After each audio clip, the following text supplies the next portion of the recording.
दोस्तों, हार्दिक स्वागत है आपका हमारे चैनल पर।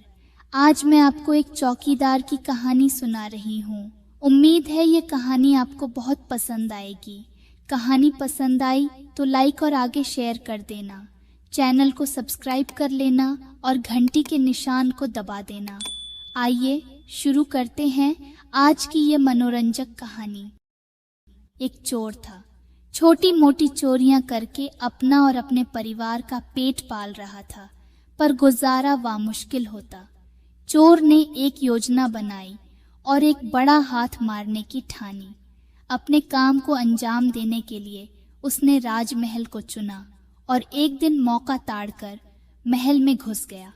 चूंकि मालखाने पर पहरा लगा था, पहरेदार चौकस थे, सो उसने राजा के शयन कक्ष को चुना और चुपके से वहां घुसकर पर्दे की ओट से भीतर देखने लगा। पर्दे की ओट उसने देखा कि राजा तो अलमस्त सो रहा है, पर रानी उनींदी सी अर्धनग्न अवस्था में पास बैठी शून्य में ताके जा रही थी। वो रानी के सोने का इंतजार करने लगा। कुछ पल यूं ही बीते।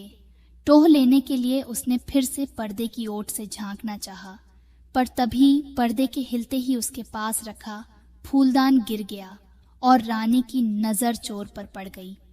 इससे पहले कि चोर निकल भागता, रानी तलवार निकाल उसके सामने खड़ी हो गई।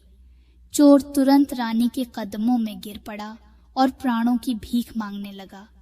रानी ने कड़क आवाज में महल में घुसने का कारण पूछा तो चोर ने सारी बात सच सच बतला दी और छोड़ने की गुहार लगाता रोने लगा। रानी ने कहा, मैं एक शर्त पर तुम्हें छोड़ सकती हूँ। आस भरे चोर ने बिना शर्त सुने कहा, मुझे मंजूर। रानी ने कहा, तुम्हें मुझसे संभोग करना होगा। हक्का बक्का चोर मिमियाने लगा और बोला, यह मुझसे न होगा रानी, मैं चोर हूँ, कामी नहीं। पर रानी पर तो काम सवार था। उसने तलवार चोर के गले पर रख दी और कहा, तुम मरने के लिए तैयार हो जाओ। चोर गिड़गिड़ाने लगा, पर रानी कहाँ माने। थक हार चोर ने सोचते हुए कहा, जैसी आपकी मर्जी, पर मैं लघु शंका जाना चाहता हूँ, हाथ मुंह धोना चाहता हूँ। रानी ने उसे आज्ञा दे दी और गुसल खाने का रास्ता बता दिया। चोर गुसल खाने में न घुसकर गलियारे से निकल भागा, लेकिन दरवाजे के पास खड़े चौकीदार के हत्थे चढ़ गया। चौकीदार ने कड़ाई से सारी बात पूछी तो चोर ने जान की गुहार लगाते सारी बात बता दी। चौकीदार ने कहा, मैं एक शर्त पर तुम्हें छोड़ सकता हूँ। आस भरा चोर बोला, मंजूर। चौकीदार ने कहा, तुम रानी के पास लौटकर जाओ और कहो कि पहले आप राजा को मार दो या मुझे मारने दो, फिर मैं आपसे संभोग करूंगा। चोर ने शर्त सुनी तो ना नुक्कर करता गिड़गिड़ाया, पर चौकीदार ने एक न सुनी और उसे शयन कक्ष की ओर धकेल दिया। चोर की हालत आगे कुआं पीछे खाई जैसी हो गई। वह डरता झिझकता कमरे में घुसा और रानी से कहा, रानी साहिबा, मैं आपकी इच्छा का मान रखने के लिए तैयार हूँ, पर उससे पहले आप राजा को मार दें, क्योंकि राजा ने अगर हमें देख लिया तो हम दोनों मारे जाएंगे। रानी पर काम सवार था। उसने न आव देखा न ताव और सोते हुए राजे की गर्दन काट दी। चहूं और खून बिखरा कुछ छींटे रानी के वस्त्रों मुंह पर पड़े तो उसको अपने किए का बोध हुआ। वो वहीं चीख मारकर बेहोश होकर गिर पड़ी। उधर चोर यह सारा वाकया देख पहले तो घबराया, फिर जिस रास्ते से घुसा था उसी से निकल भागा। रानी की चीख सुनकर दास दासियां दौड़े चले आए और पल भर में राजा के मरने की खबर सारे महल में फैल गई। चौकीदार भी दौड़ता भागता वहां पहुंचा। राजा रानी की हालत देखी, पर सारे वाकये से अनजान बना चुपचाप खड़ा रहा। दिन चढ़ा। राजा के दाह की तैयारियां हुई। एक तो अपराध बोध, दूसरा रीति। रानी ने भी सती होने का फैसला लिया और चिता में जाकर बैठ गई। रीत अनुसार सभी नातेदार और नौकर चाकर वारी वारी चिता के पास जाकर लकड़ी डालते माथा टेकने लगे। चौकीदार सबसे आखिर में गया, माथा टेका और रानी से कहने लगा, रानी साहिबा, यह तो बताती जाओ कि राजा को किसने मारा। सवाल सुन रानी चौंकी और आंखें खोल बोली, राज्य की सीमा के पास लगते जंगल में एक कुटिया है, वहां जाओ, वहां एक बूढ़ी औरत मिलेगी, उससे पूछना, वह बता देगी राजा को किसने मारा। चिता जल उठी, रानी सती हो गई। सवाल सबके मन में रह गया कि राजा को किसने मारा। चौकीदार कुछ दिन बाद रानी के बताए स्थान पर पहुंचा और बुढ़िया से मिलकर अपने सवाल को दोहराया।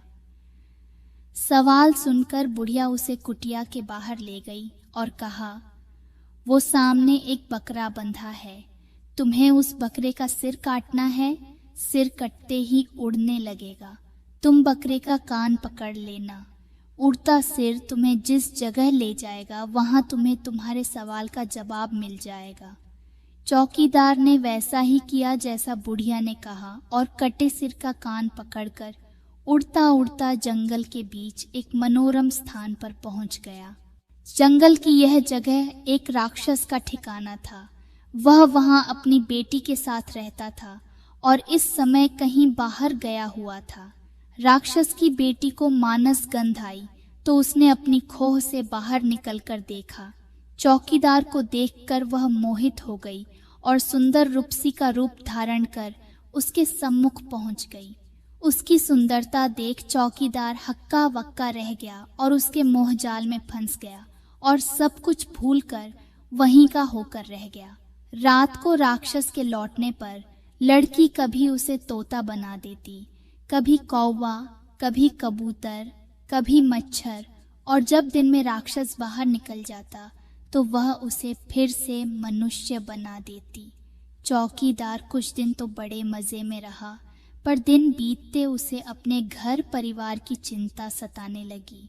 उधर राक्षसी भी उससे उकता चली थी।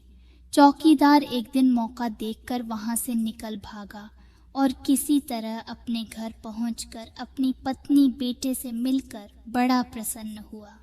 दिन बीते, महीने बीते, चौकीदार को एक बार फिर रूपसी की याद सताने लगी। आंखों के आगे रह रहकर उसका सुंदर चेहरा आने लगा। वो एक बार फिर उसके पास पहुंचने को उतावला हो उठा और एक दिन चुपचाप घर से जंगल की ओर निकल पड़ा। जंगल में पहुंचकर उसने उस स्थान पर पहुंचने का लाख प्रयत्न किया, पर रास्ता न मिला। थक हार कर वह वापस फिर बुढ़िया के ठिकाने पर पहुंच गया और रास्ता बताने की गुहार लगाई। बुढ़िया ने कहा, तुम फिर से उस जगह पहुंच सकते हो, पर उसके लिए तुम्हें फिर से बलि देनी पड़ेगी। चौकीदार ने पूछा, किसकी? बुढ़िया ने कहा, अपने बेटे की। कामवश चौकीदार दौड़ता हुआ घर गया और अपने अबोध बेटे को उठाकर ले आया। बुढ़िया ने उसे बलि की वही प्रक्रिया बताई। चौकीदार के सिर पर काम सवार था और उसने जैसे ही तलवार उठाकर बेटे की गर्दन काटनी चाहिए, बुढ़िया ने उसका हाथ पकड़ लिया और धीरे से पूछा, हुन दस चौकीदारा, राजे को किसने मारा? दोस्तों, यह थी आज की कहानी जो मैंने आपको सुनाई। आपको कहानी कैसी लगी मुझे कमेंट करके ज़रूर बताना। आपका बहुत बहुत धन्यवाद।